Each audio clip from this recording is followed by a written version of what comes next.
مشہور ہے ہمارے یہاں کہ ابلیس کی جو خصوصیت ہے وہ اپنے آپ کو برتر سمجھتا ہے، لیکن برتر سمجھنے سے پہلے کچھ ڈیزیزز ہم نے پہلے ہی بتا دی نا، جن کو بھی سمجھنا ضروری ہے. تو یہ اب ظاہر ہو رہی ہے اس کی ڈیزیز. وہ کیا ہے؟ میں بہتر ہوں، اسے کیوں ملا مجھے کیوں نہیں ملا. اور یہ اصل چیز ہے جو وہ انسان میں بھی انجیکٹ کرنا چاہتا ہے. یہ تیسری چیز ہے. وہ کیا ہے؟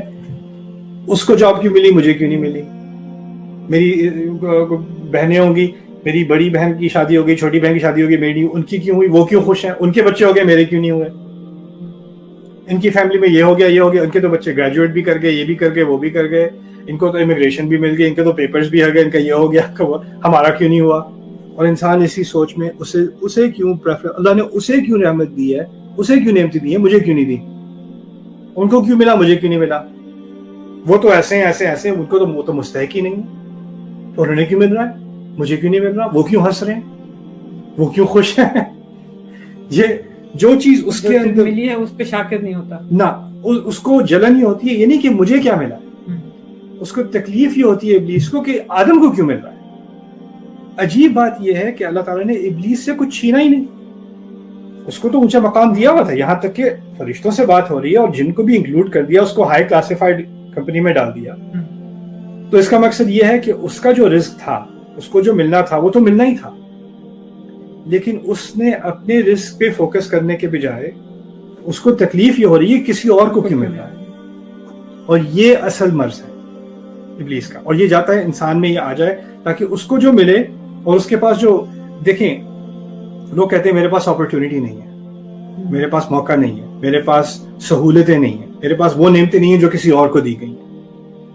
بالکل ٹھیک ہے، آپ کو وہ ہائٹ نہیں دی گئی جو کسی اور کو دی گئی، آپ کو وہ رنگت نہیں دی گئی جو کسی اور کو دی گئی، آپ کو وہ ایجوکیشن نہیں دی گئی، وہ فائنینسز نہیں دی گئی، وہ ویلتھی فیملی نہیں دی گئی، آپ کو وہ بیک گراؤنڈ نہیں دیا گیا، آپ کو آپ کی پیدائش اس ماحول میں ہوئی، اس سوسائٹی میں ہوئی، آپ کو کافی ساری چیزیں آپ کو بلاک کر دی ہیں. ٹھیک ہے، ماننے کی بات ہے کہ ہر انسان کو ایکول لائف نہیں دی گئی، ٹھیک ہے. لیکن جو کچھ دیا گیا ہے نا، جو اتنا سا بھی دیا گیا ہے، اللہ تعالیٰ نے وہ جو دیا ہے نا، اس موقع کو آپ ایک دانے سے ایک پورا کھیت بنا سکتے ہیں. اللہ تعالیٰ نے آپ کو موقع دیے ہیں جو جتنا بھی چھوٹا ہو اس سے بڑی چیز اکمپلش ہو سکتی ہے. اب اس کی مثال آپ یہ دیکھیں کہ جب جن انبیاء کو اللہ تعالیٰ نے چنا ہے، جن کا دنیا پہ ابھی تک اثر ہے، ان کے پاس دنیا میں کیا تھا، ان کی زندگی میں ان کے پاس تھا کیا. ابراہیم علیہ السلام کے پاس کون سے موقع ہیں؟ گھر سے نکالے جا رہے ہیں ٹینیج عمر میں، جہاں جا کے سیٹل ہوئے وہاں آگ میں پھینکے جا رہے ہیں.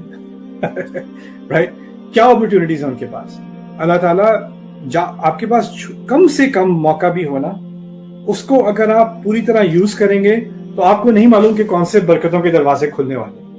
لیکن انسان کیا کرتا ہے، وہ کمپیریزن میں اپنی زندگی گزار لیتا ہے. اپنے بارے میں تو سوچنا ہی نہیں ہے، اپنے بارے میں سوچنا ہے تو کسی اور کے مقابلے میں سوچنا ہے ہمیشہ ہمیشہ. یہ ابلیس کی ایک لعنت ہے جو اس نے انسان کے اندر ڈالنے کی کوشش کی ہے. پھر جب کسی کی بہتری ہوگی اس کو برا لگے گا، وہ چاہتا ہے ہمیں برا لگے کسی کے ساتھ کوئی اچھا ہو رہا ہے. ہمارے کلچرز میں کیا ہو گیا ہے کہ اگر کوئی کامیاب ہونے لگے، فیملی میں، محلے میں، ملک میں، کوئی کسی بھی کامیابی پہ پہنچے، گریجویٹ ہو جائے، کسی کی پروموشن ہو جائے، کسی کے کوئی کامیابی آ جائے تو فوراً تنقید شروع، برائیاں. اور جیسے ہی وہ گرے گا، ناکام ہوگا، تو اس کی اچھائی پھر ٹھیک ہے، اب وہ ہم برابر ہو گئے. دیکھیے ماما، یہ ہوتا ہے نا لائف میں کہ آپ کے پاس دو طریقے ہیں لائف میں ایڈوانس کرنے کے. ایک ہے کہ میں یہاں نیچے ہوں، مجھے محنت کر کے وقت لگا کے اپنی کوتاہیوں کو دیکھ کے ان کو امپروو کرتے کرتے میں بہتری کی طرف آتا ہوں. ٹھیک ہے، اچھا اب میں بہتری کی طرف بڑھ رہا ہوں تو میرا فوکس اپنے اوپر ہے. لیکن اگر میں یہاں نیچے ہوں اور کوئی اور بہتری کی طرف بڑھ رہا ہے تو مجھے لگتا ہے یہ میں تو نیچے رہ گیا یار. اب میرے پاس دو آپشنز ہیں، یا تو میں بھی محنت کروں اور آگے بڑھوں، یا اگر میں نے محنت نہیں کرنی تو میں اپنے کامنٹس کے ذریعے اور اپنے تانوں کے ذریعے اور اپنی جیلسی کے ذریعے اس کو کھینچ کے کسی طرح نیچے لے آؤں. پھر میں دوبارہ برابر لگوں گا، پھر مجھے کمتری کا احساس نہیں ہوگا.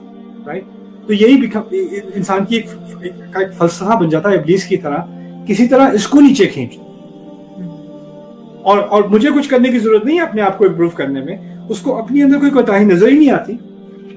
میرے دل میں خیال تھا، میں نے کہا نہیں، پہلے نہیں یہ نہیں کہا، اور پھر بھڑک اٹھا نا تو اللہ پہ پہلے سے الزام لگا دیا مجھے تو آگ سے بنایا ہے. اس میں کچھ علماء نے اشارہ یہ بھی نکالا ہے کہ آگ سے بنا ہوا اس کا مطلب غصہ تو ہے میرے اندر, میں کہوں گا ہاں اس سے آپ ہی نے تو ڈالا ہے غصہ, میں نے تھوڑی کیا ہے. یہ کیا مٹی کی چیز بنا کے میرے سامنے رکھ دی, خلقتہ من طین. تو یہ چیزیں ابلیس کے بارے میں سمجھنے کی ضرورت ہے. کیوں؟ کیونکہ یہ تمام خصوصیات ابلیس کی وہ چاہتا ہے کہ ہمارے اندر آ جائیں, کہ ہم جسٹیفائی کریں اپنے آپ